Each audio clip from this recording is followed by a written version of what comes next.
Hi guys, it's Mike. Thanks for coming back to Mike Reads. And today we're going to be reading one of my favorite books, which is slightly problematic, but it's an American classic. F. Scott Fitzgerald's The Great Gatsby, which will be celebrating its 100th anniversary in print next year in 2025. Meaning, of course, it was originally published in the year 1925. And that's something. It's always good when a book reaches a great milestone like that. Now, I said it's problematic. Well, here's some content warning, which I will also link down in the description below. The Great Gatsby deals with stereotypes of African Americans and Jewish people, as well as ideas of racist ideology, which I personally do not agree with, but it appears that F. Scott Fitzgerald might have subscribed to.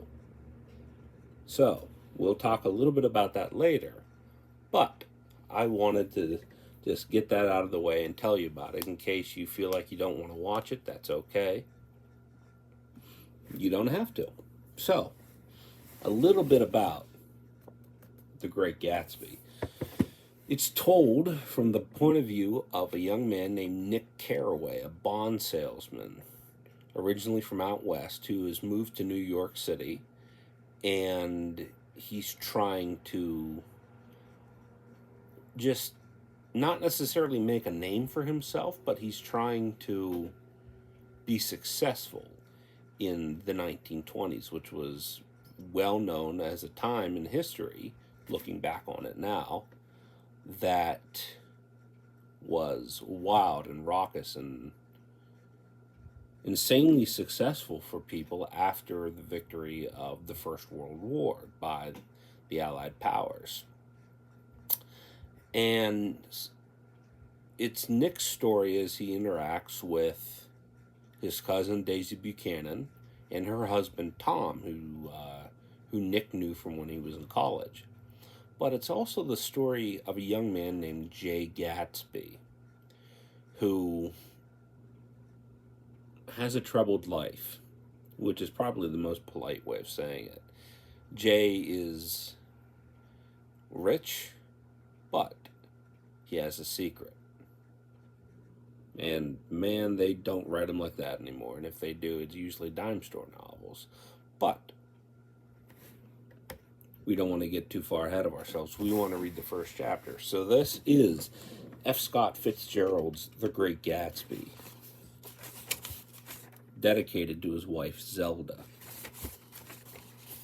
And remember, this is from Nick's point of view, so anytime that there's an I in here, that's Nick talking. So here we go.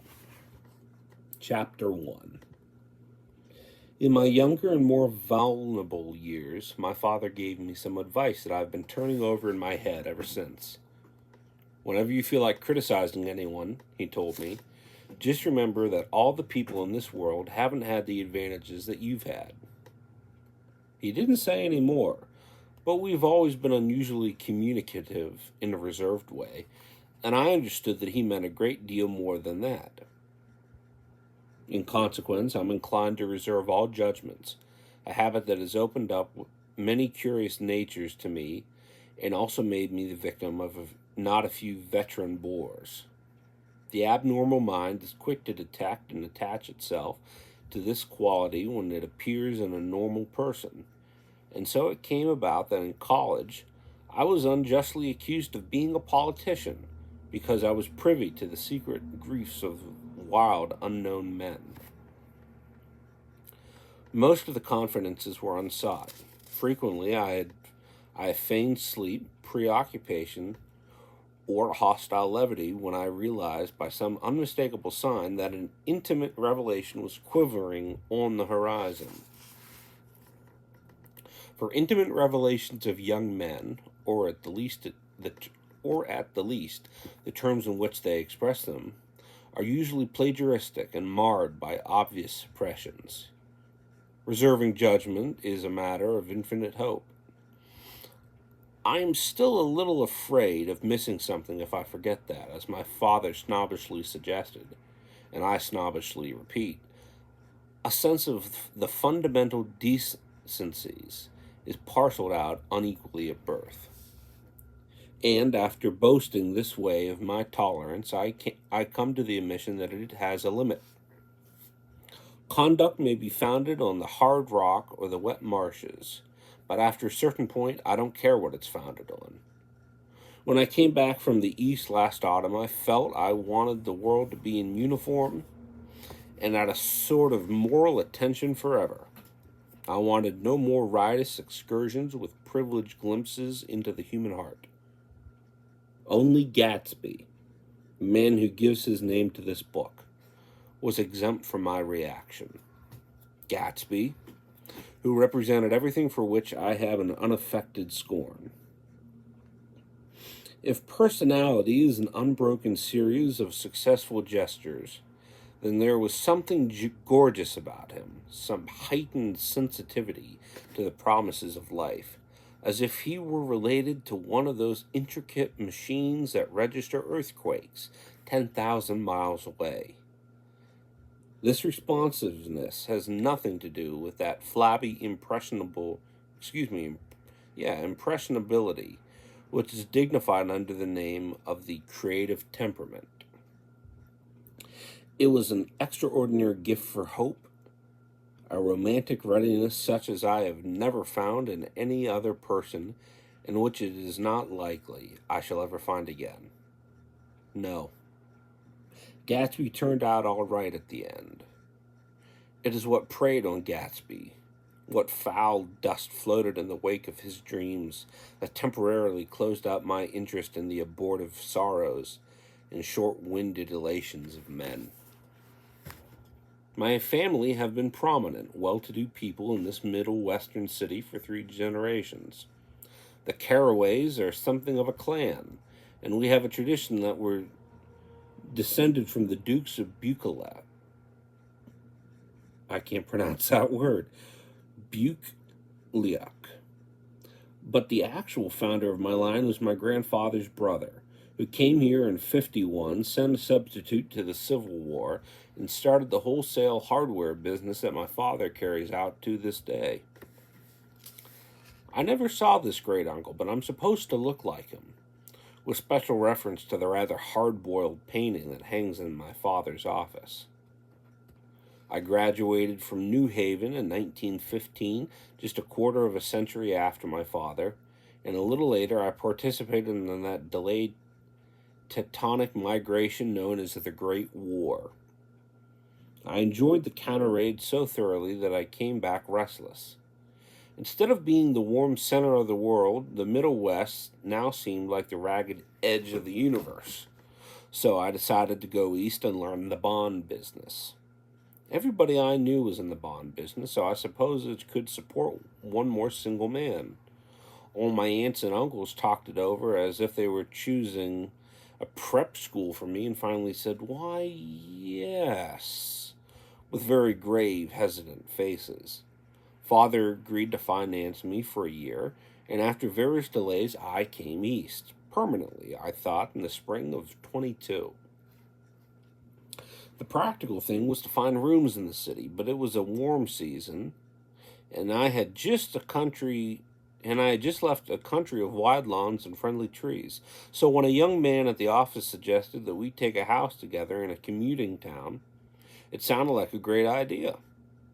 He found the house, a weather-beaten cardboard bungalow at $80 a month, but at the last minute the firm ordered him to Washington, and I went out to the country alone. I had a dog, at least I had him for a few days until he ran away, and an old Dodge, and a Finnish woman who made my bed and cooked my breakfast and muttered Finnish wisdom to herself over the electric stove. It was lonely for a day or two until one morning some man, more recently arrived than I, stopped me on the road. "How do you get to West Egg Village?" he asked helplessly. I told him, and as I walked on, I was lonely no longer. I was a guide, a pathfinder, an original settler. He had casually conferred on me the freedom of the neighborhood. And so, with the sunshine and the great bursts of leaves growing on the trees, Just as things grow in fast movies, I had that familiar conviction that life was beginning over again with the summer. There was so much to read, for one thing, and so much fine health to be pulled down out of the young breath-giving air. I bought a dozen volumes on banking and credit and investment securities, and they stood on my shelf in red and gold like new money from the mint, promising to unfold the shining secrets that only Midas and Morgan and Maecenas knew. And I had the high intention of reading many other books besides. I was rather literary in college. One year I wrote a series of very solemn and obvious editorials for the Yale News, and now I was going to bring back all such things into my life and become again that most limited of all specialists, the well-rounded man. That isn't just an epigram. Life is much more successfully looked at from a single window, after all. It was a matter of chance that I should have rented a house in one of the strangest communities in North America. It was on that slender riotous island which extends itself due east of New York, and where there are, among other natural curiosities, two unusual formations of land. 20 miles from the city, a pair of enormous eggs, identical in contour and separated only by a courtesy bay, just out into the most domesticated body of salt water in the Western Hemisphere, the great wet barnyard of Long Island Sound. They are not perfect ovals like the egg in the Columbus story. They are both crushed flat at the contact end, but their physical resemblance must be a source of perpetual confusion to the gulls that fly overhead. To the wingless, a more arresting phenomenon is their dissimilarity in every particular except shape and size. I lived in West Egg, the less fashionable of the two, though this is a most superficial tag to express the bizarre and not a little sinister contrast between them. My house was at the very tip of the egg, only 50 yards from the Sound, and squeezed between two huge places that rented for $12,000 or $15,000 a season. The one on my right was a colossal affair, by any standard. It was a factual imitation of the Hotel de Ville in Normandy, with a tower on one side, spanking new under a thin beard of raw ivy, and a marble swimming pool, and more than 40 acres of lawn and garden. It was Gatsby's mansion. Or, rather, as I didn't know Mr. Gatsby, it was a mansion inhabited by a gentleman of that name. My own house was an eyesore, but it was a small eyesore, and it had been overlooked, so I had a view of the water, a partial view of my neighbor's lawn, and the consoling proximity of millionaires, all for $80 a month. Across the courtesy bay, the white palaces, a fashionable East Egg, glittered along the water, and the history of that summer really begins on the evening I drove over there to have dinner with the Tom Buchanans. Daisy was my second college cousin once removed, and I'd known Tom in college. And just after the war, I spent 2 days with them in Chicago. Her husband, among various physical accomplishments, had been one of the most powerful ends that ever played football at New Haven. A national figure in a way, one of those men who reached such an accurate, limited excellence at 21 that everything afterwards savors of anticlimax. His family were enormously wealthy. Even in college, his freedom with money was a matter for reproach. But now he'd left Chicago and had come east in a fashion that rather took your breath away. For instance, he had brought down a string of polo ponies from Lake Forest. It was hard enough to realize that a man in my own generation was wealthy enough to do that. Why they came east, I didn't know. They had spent a year in France for no particular reason, then drifted here and there unrestlessly wherever people played polo and were rich together. This was a permanent move, said Daisy over the telephone, but I didn't believe it. I had no sight into Daisy's heart, but I felt that Tom would drift on forever, seeking, a little wistfully, for the dramatic turbulence of some irrecoverable football game. And so it happened that on a warm, windy evening I drove over to East Egg to see two old friends whom I scarcely knew at all. Their house was even more elaborate than I expected, a cheerful red and white Georgian colonial mansion overlooking the bay. The lawn started at the beach and ran toward the front door for a quarter of a mile, jumping over sundials and brick walls and burning gardens. Finally, when it reached the house, drifting up the side in bright vines as though from the momentum of its run. The front was broken by a line of French windows, glowing now with reflected gold and wide open to the warm, windy afternoon, and Tom Buchanan in riding clothes was standing with his legs apart on the front porch. Excuse me, my neck's getting kind of stiff. He had changed since his New Haven years. Now he was a sturdy, straw-haired man of 30, with a rather hard mouth and a supercilious manner. Two shining, arrogant eyes had established dominance over his face and gave him the appearance of always leaning aggressively forward. Not even the effeminate swank of his riding clothes could hide the enormous power of that body. He seemed to fill those glistening boots until he strained the top lacing, and you could see a great pack of muscle shifting when his shoulder moved under his thin coat. It was a body capable of enormous leverage. A cruel body. His speaking voice, a gruff, husky tenor, added to the impression of fractiousness he conveyed. There was a touch of paternal contempt in it, even toward people he liked, and there were men at Harvard who really, there were men at New Haven who really had hated his guts. Now, don't think my opinion on this matter is final, he seemed to say, just because I'm stronger and more of a man than you are. We were in the same senior society, and while we were never intimate, I always had the impression that he approved of me and wanted me to like him, with some harsh, defiant wistfulness of his own. We talked for a few minutes on the sunny porch. "I've got a nice place here," he said, his eyes flashing about restlessly. Turning me around with one arm, he moved a broad, flat hand along the front vista, including in its sweep a sunken Italian garden, a half-acre of deep, pungent roses, and a snub-nosed motorboat that bumped the tide offshore. It belonged to Domain, the oil man. He turned me around again, politely and abruptly. "We'll go inside." We walked through a high hallway into a bright, rosy-colored space, fragilely bound into the house by French windows at either end. The windows were ajar, and gleaming white against the fresh grass outside, it seemed to grow a little way into the house.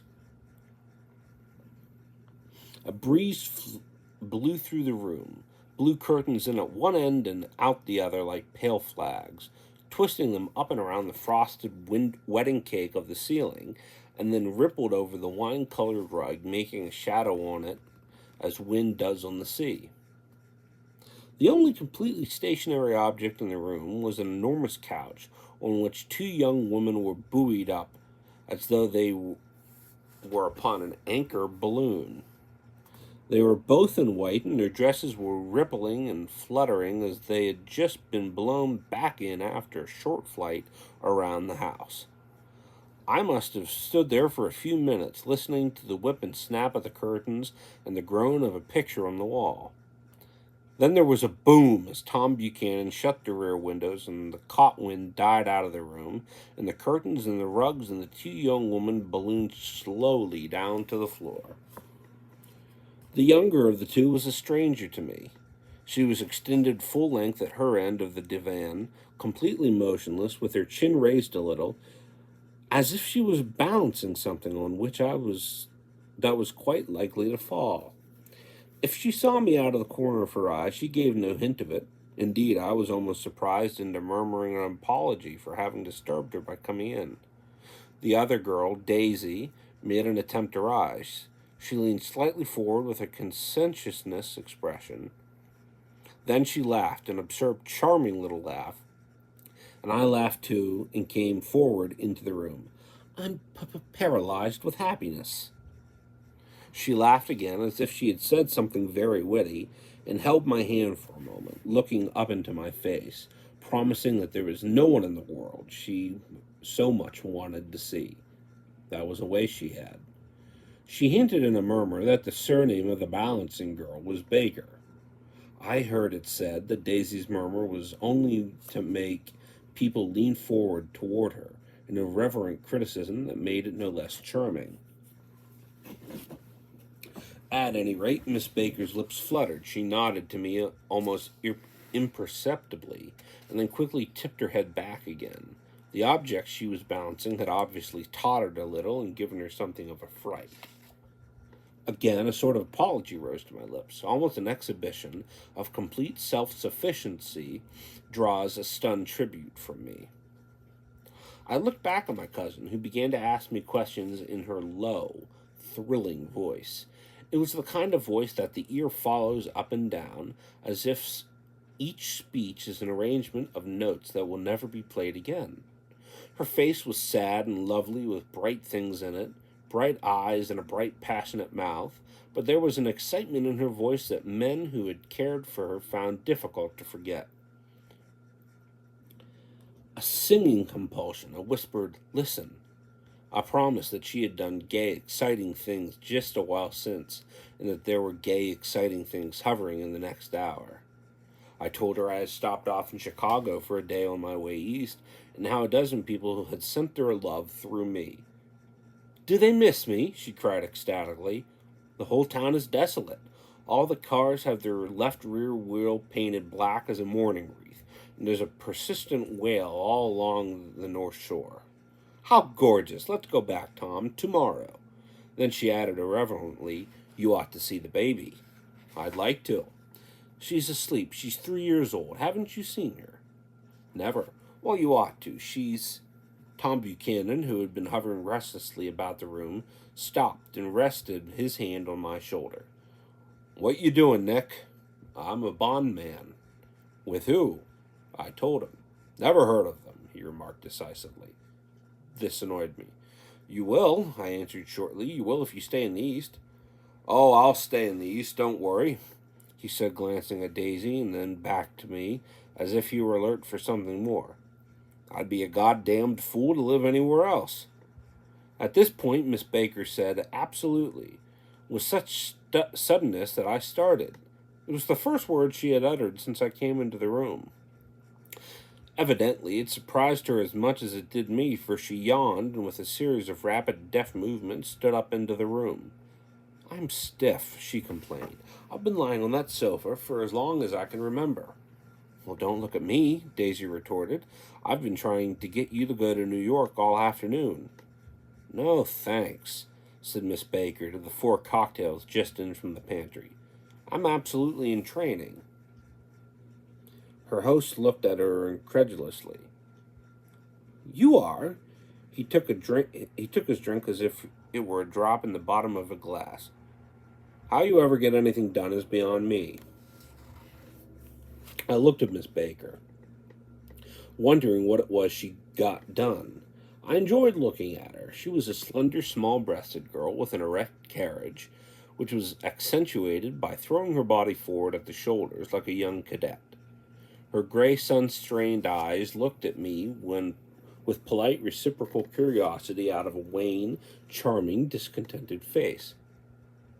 It occurred to me now that I'd seen her, or a picture of her, somewhere before.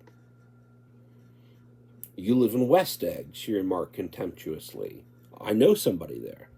"I don't know a single—" "You must know Gatsby." "Gatsby?" demanded Daisy. "What Gatsby?" But before I could reply that he was my neighbor, dinner was announced. Wedging his tense arm imperatively under mine, Tom compelled me from the room as though he were moving a checker to another square. Slenderly, languidly, their hands set tightly on their hips, the 2 young women preceded us out of the rosy-colored porch, open toward the sunset, where 4 candles flickered on the table in the diminished wind. "Why candles?" objected Daisy, frowning. She snapped them out with her fingers. "In 2 weeks it'll be the longest day of the year." She looked at us all radiantly. "Do you always watch for the longest day of the year and then miss it?" I do. I always watch for the longest day of the year and then miss it. We ought to plan something, yawned Miss Baker, sitting down at the table as if she were getting into bed. All right, what do we plan? She looked at me helplessly. What do people plan? But before I could answer, her eyes fastened with an odd expression on her little finger. Look, she complained, I heard it. We all looked. The knuckle was black and blue. You did it, Tom, she said accusingly. I know you didn't mean to, but you did do it. That's what I get for marrying a brute of a man, a great, big, hulking, physical specimen of a... I hate that word hulking, objected Tom crossly, even in kidding. Hulking, insisted Daisy. Sometimes she and Miss Baker talked at once, unobtrusively, and with a bantering inconsequence that was never quite chatter, that was as cool as their white dresses and their impersonal eyes in the absence of all desire. They were here, and they accepted Tom and me, making only a polite, pleasant effort to entertain or to be entertained. They knew that presently dinner would be over, and a little later that evening, too, would be over and casually put away. It was sharply different from the West, where an evening was hurried from phase to phase toward its close, in a continually disappointed anticipation, or else in sheer nervous dread of the moment itself. You make me feel uncivilized, Daisy, I confessed over my second glass of corky but rather impressive claret. Can't you talk about crops or something?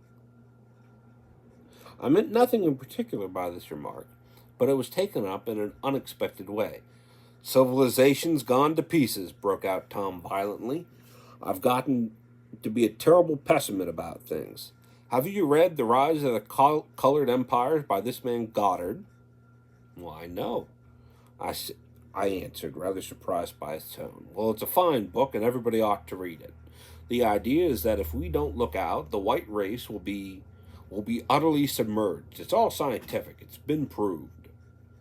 Tom's getting very profound, said Daisy, with an expression of unthoughtful sadness. He reads deep books with long words in them. What was that word we... Well, these books are all scientific, insisted Tom, glancing at her impatiently. This fellow has worked out the whole thing. It's up to us, who are the dominant race, to watch out over, or these other races will control all things. We've got to beat them down, whispered Daisy, winking ferociously toward the fervent sun. You ought to live in California, began Miss Baker, but Tom interrupted her by shifting heavily in his chair. This idea is that we're Nordics. I am, you are, and after an infinitesimal hesitation, he included Daisy with a slight nod, and she winked at me again. And we've produced all the things that go toward making civilization. Oh, science and art and all that. Do you see? There was something pathetic in his concentration, as if his complacency, more acute than of old, was not enough to him any more. When, almost immediately, the telephone rang inside, and the butler left the porch, and Daisy seized upon the momentary interruption and leaned toward me. I'll tell you a family secret, she whispered enthusiastically. It's about the butler's nose. Do you want to hear about the butler's nose? That is why I came over tonight. Well, he wasn't always a butler. He used to be the silver polisher for some people in New York that had a silver service for 200 people. He had to polish it from morning till night, until finally it began to affect his nose. Things went from bad to worse, suggested Miss Baker. Yes, things went from bad to worse until he finally had to give up his position. For a moment, that last sunshine fell with romantic affection upon her glowing face. Excuse me. Her voice compelled me forward breathlessly as I listened. Then the glow faded, each light deserting her with lingering regret, like children leaving a pleasant street at dusk. The butler came back and murmured something close to Tom's ear, whereupon Tom frowned, pushed back his chair, and without a word went inside. As if his absence quickened something within her, Daisy leaned forward again, her voice glowing and singing. I love to see you at my table, Nick. You remind me of a rose, an absolute rose, doesn't he?" She turned to Miss Baker for confirmation. "An absolute rose?" This was untrue. I'm not even faintly like a rose.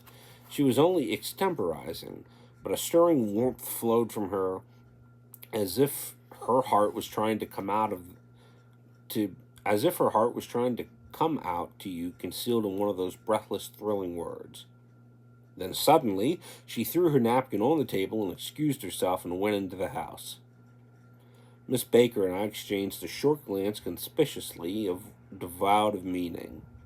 I was about to speak when she sat up alertly and said, "Shh," in a warning voice. A subdued, impassioned murmur was audible in the room beyond, and Miss Baker leaned forward, unashamed, trying to hear. The murmur trembled on the verge of coherence, sank down, mounted excitedly, and then ceased altogether. "This Mr. Gatsby you spoke of is my neighbor," I said. "Don't talk. I want to hear what happens." "Is something happening?" I asked innocently. "You mean to say you don't know?" said Miss Baker, honestly surprised. "I thought everybody knew." I don't." "Why," she said hesitantly, "Tom's got some woman in New York." "Got some woman?" I repeated blankly. Miss Baker nodded. "She might have the decency not to telephone him at dinner time, don't you think?" Almost before I had grasped her meaning, there was a flutter of a dress and the crunch of leather boots, and Tom and Daisy were back at the table. "It couldn't be helped," cried Daisy with tense gaiety. She sat down, glanced searchingly at Miss Baker and then to me, and continued, "I looked outdoors for a minute, and it's very romantic outdoors. There's a bird on the lawn, and I think it must be a nightingale come over on the Cunard or White Star Line. He's singing away." Her voice sang. "It's romantic, isn't it, Tom?" "Very romantic," he said, and then miserably said to me, "If it's light enough after dinner, I want to take you down to the stables." The telephone rang inside, startlingly, and as Daisy shook her head decisively at Tom, the subject of stables, in fact all subjects, vanished into air.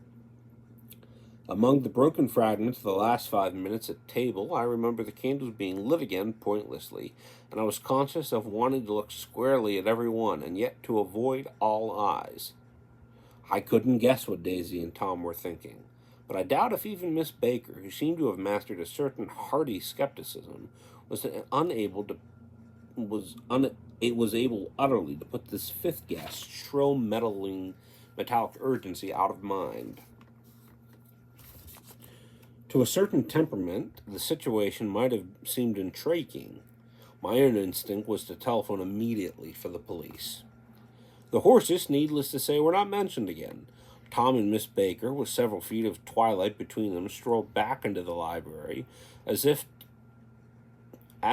to a vigil beside a perfectly tangible body, while, trying to look pleasantly interested and a little deaf, I followed Daisy around a chain of connecting verandas to the front of the porch.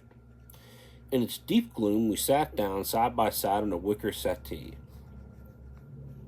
Daisy took her face in her hands as if feeling its lovely shape, and her eyes moved gradually out into the velvet dusk. I saw the turbulent emotions possessed her, and I asked what I thought would be a sedative question about her little girl. "We don't know each other very well, Nick," she said suddenly. "Even if you are cousins, you didn't come to my wedding." "I wasn't back from the war."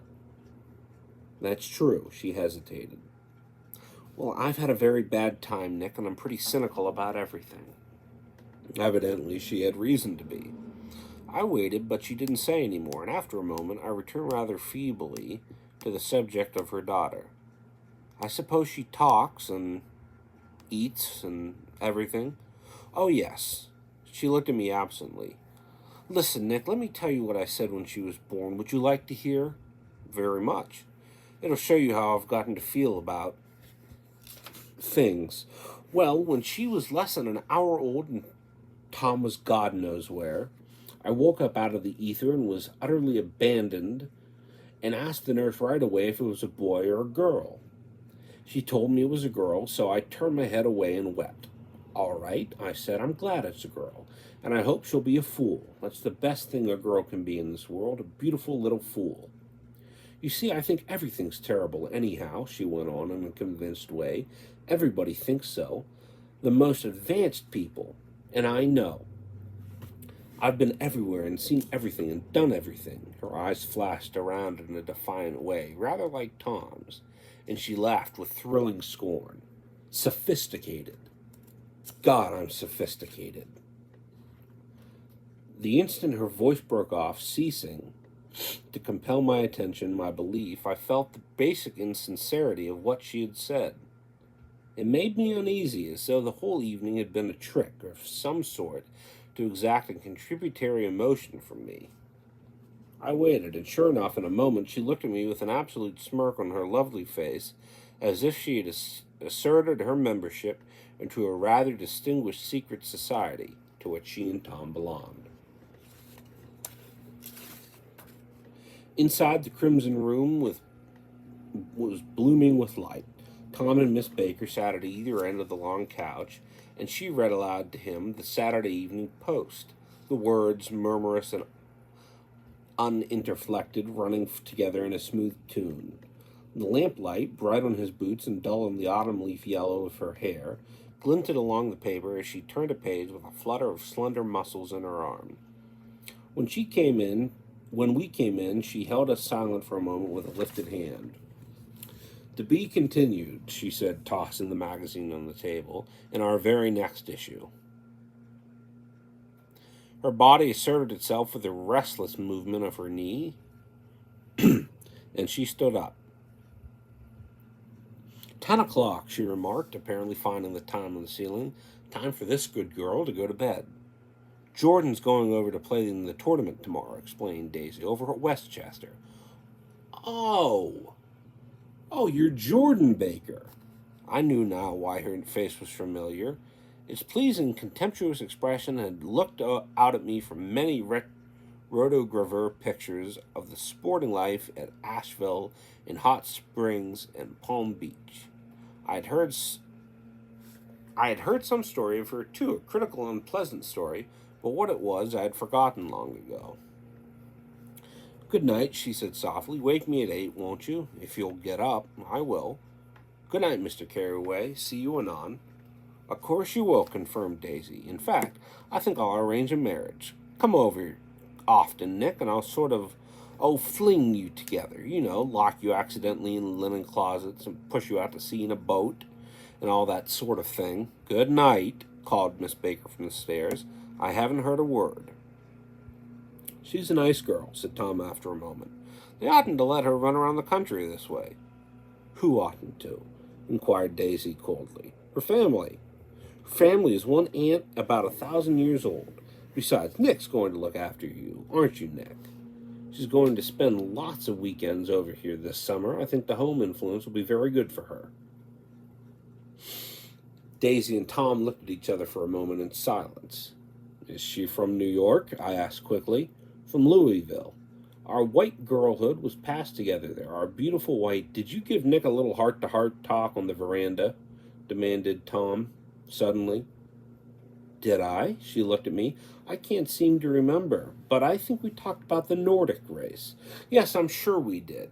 It sort of crept up on us, and first thing you know... Don't believe everything you hear, Nick, he advised me. I said lightly that I had heard nothing at all, and a few minutes later I got up to go home.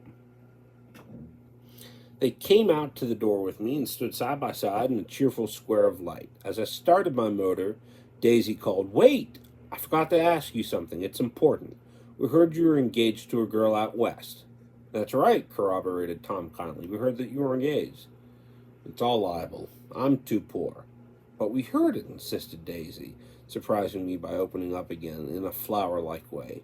We heard it from 3 people, so it must be true. Of course, I knew what they were referring to, but I wasn't even vaguely engaged. The fact that gossip had published the banns was one of the reasons I had come east. You can't stop going with an old friend on account of rumors, and on the other hand, I had no intention of being rumored into a marriage. Their interest rather touched me and made them less remotely rich. Nevertheless, I was confused and a little disgusted as I drove away. It seemed to me that the thing for Daisy to do was to rush out of the house, child in arms. But apparently there was no such intention in her head. As for Tom, the fact that he had some woman in New York was really less interesting than that he had been depressed by a book. Something was making him nibble at the edge of stale ideas, as if his sturdy physical egotism no longer nourished his permatory heart. Although it was deep summer on roadhouse roofs and in front of wayside garages where new gas pumps sat out in pools of light, and when I reached my estate at West Egg, I ran the car under its shed and sat for a while on an abandoned gas roller in the yard. The wind had blown off, leaving a loud, bright night, with wings beating in the trees and a persistent organ sound as though the full bellows of earth blew from the frogs of life. The silhouette of a moving cat wavered across the moonlight. And turning my head to watch it, I saw that I was not alone. 50 feet away, a figure had emerged from the shadow of my neighbor's mansion and was standing with his hands in his pockets, regarding the silver pepper of stars.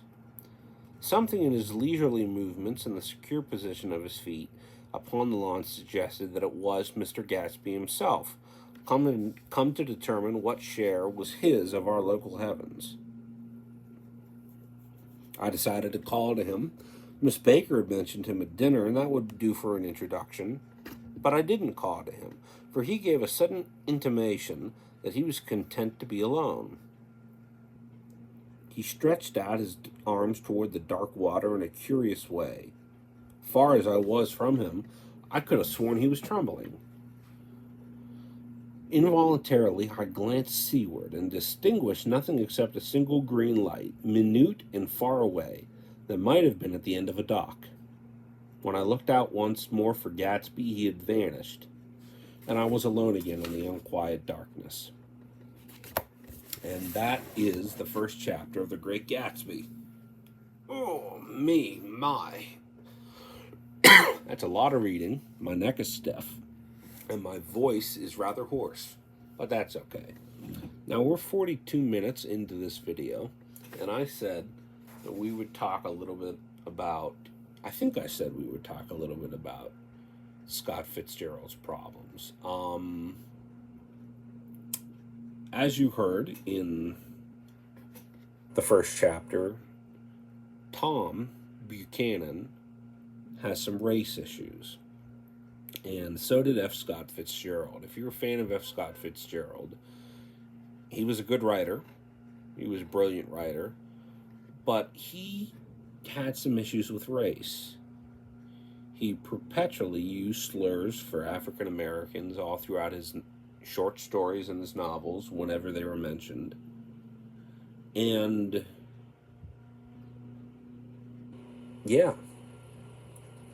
But we'll read more of The Great Gatsby at another time, but I want to thank you very much for watching this video.